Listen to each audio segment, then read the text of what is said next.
Guys, luto tayo ng kalunggay na ginisa. Parang mababang kayong Kikiam, ayun.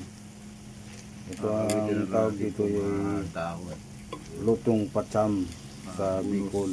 Sa lahat ng aking mga pagbablog. Pero masarap yan. Ang pinakabawang niya ay lasuna.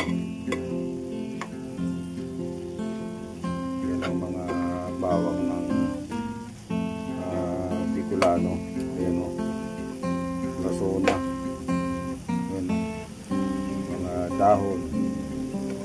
Ayan, lasuna. Yan ang bawang sa Bicol. Lasuna kung tawagin yun. Luto na ito.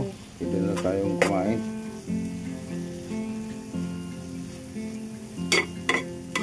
Tayo'y mga dahon lamang sa isang shout out dyan sa mga nagluluto dyan ng mga babae. Kala nyo kayo rang marunong magluto si Big Sister isang magluto ating ng pinanggalingan, kalunggay with kikiam. hindi pariho sa pagtungo. Gamot sa mga may edad na, mayaman sa iron. Kalunggay patayin na natin.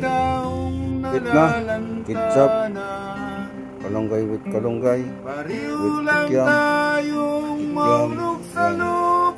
tirang chapsoy.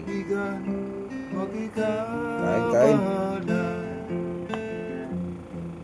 Dahil ang mabigyan ng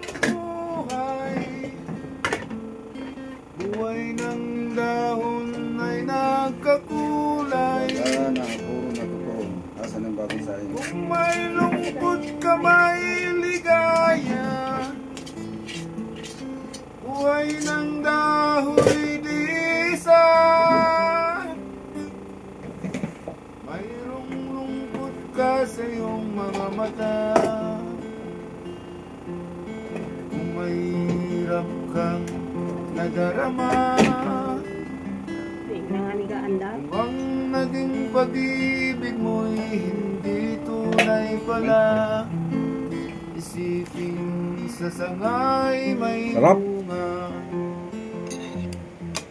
Dahil ang mabigyan kalunggay, ng kikiam. buhay, buhay ng dahon ay nagkakulay. Kung may lungkot ka, may ligaya.